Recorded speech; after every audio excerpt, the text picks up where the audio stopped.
Je vais revenir en fait sur la vidéo que j'avais faite, le fait donc d'essayer ou de vendre mon véhicule. En tout cas, j'étais très curieux au bout d'un an de savoir ce qui valait. Je ferai une vidéo donc le 7 mars, ça fera un an que j'ai ce véhicule, et savoir donc si je suis clairement satisfait. Moi, je suis pas du genre je regrette ou quoi. Non, j'en suis très content. Et je vais t'expliquer donc dans cette vidéo pourquoi donc je cherchais à regarder et aussi donc comment je m'oriente.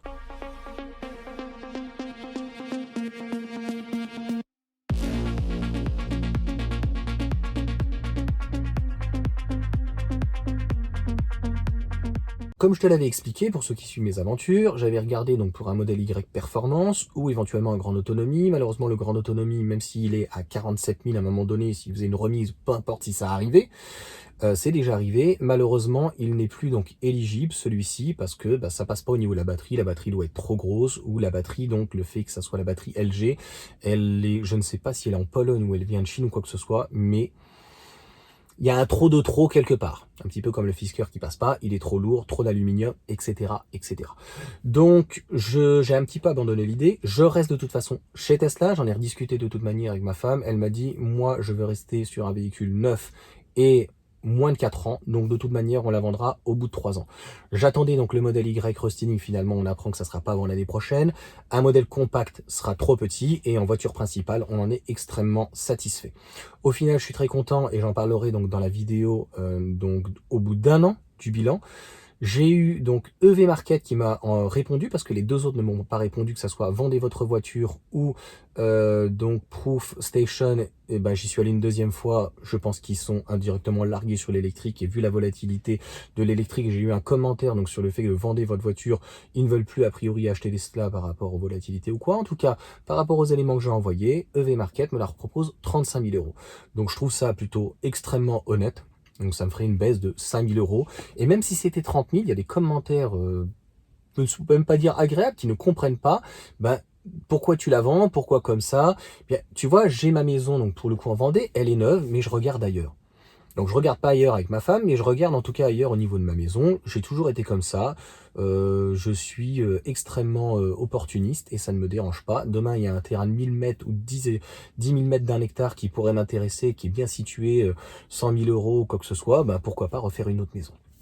C'est pareil en Île-de-France, ma maison, de toute façon, il me reste peu de temps voilà, à finir et concrètement, je ne souhaite pas rester donc, dans cette ASL et on cherche. Donc si on a une opportunité, on partira. Mais c'est pareil en fait avec ma voiture, la Mégane, je suis en leasing, je regarde pas plus que ça, mais le modèle Y, ben, il m'est disponible, au bout d'un an, je peux le vendre.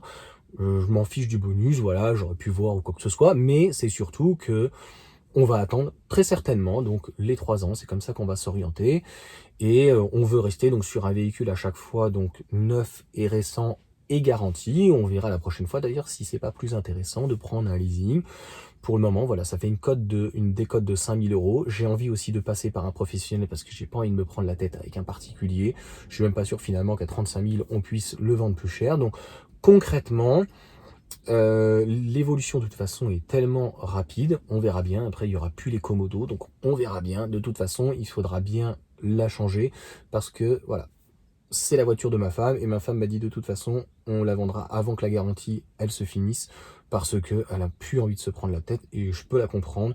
Je pourrais parler un jour, j'ai revu mes vidéos, j'avais parlé de la SLK, du Cayenne que j'avais et puis d'autres voitures. Le nombre de problèmes en fait qu'on a pu avoir ces derniers temps sur des voitures entre les garages, les problèmes de garantie, les problèmes de constructeurs, les problèmes avec les particuliers. C'est pour ça, tu vends en fait ton véhicule à un professionnel, tu la lègues, tu sais qu'il pourra pas venir t'embêter même si la voiture est nickel, chrome, au moins t'as pas de problème et je préfère perdre 1000, 2000, 3000 euros limite de moins et au moins pas de m'en débarrasser mais d'être sûr que derrière j'aurai pas de problème et tu signes comme quoi voilà le professionnel signe enfin il t'a pas une décharge mais en gros tu reconnais que de toute manière même s'il y avait un vice caché, même s'il y avait un problème, même si tu lui avais caché quelque chose de toute façon il pourra pas se retourner contre toi. Donc ce n'est pas le but mais c'est de pouvoir avoir la tranquillité.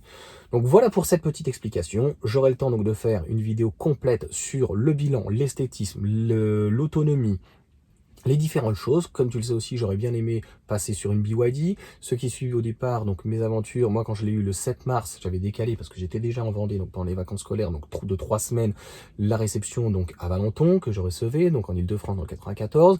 Et puis c'est surtout que une semaine après, ben, le véhicule était passé de 49 000 à 47 000 et je m'attendais pas à ce qu'il rebaisse de 2 000 € et dans les stocks, il y avait une baisse de 2 800 €. Malheureusement, j'ai pas pu en bénéficier.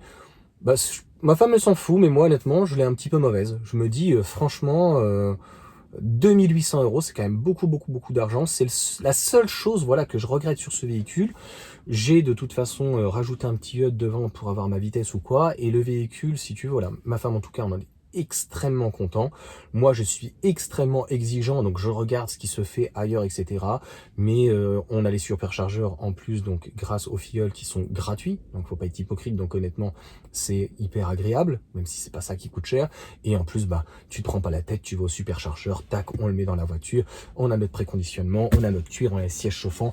Le véhicule, comme j'ai déjà dit, c'est le gros plus de chez Tesla, c'est que la propulsion, qu'elle soit en modèle Y, modèle 3, mais surtout le modèle Y, tu as déjà le pack premium. Et c'est ce qui m'a fait aussi dire, bah, pourquoi aller prendre une performance?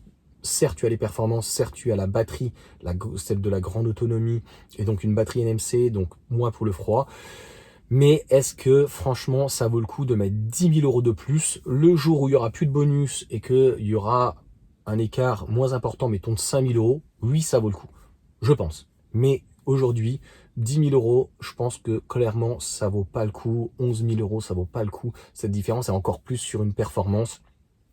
Entre une grande autonomie et une performance, je trouve que c'est intéressant. Au-delà de l'aileron, au-delà des steptis, au-delà de les jantes, je trouve que c'est intéressant.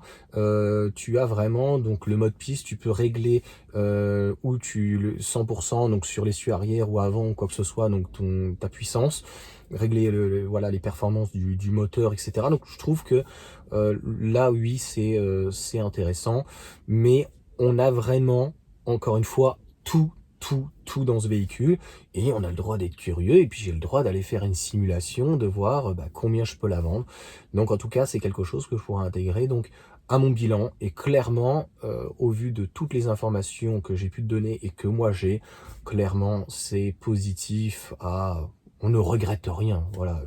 Je vais pas te mettre un slogan, je regrette ou quoi que ce soit, non.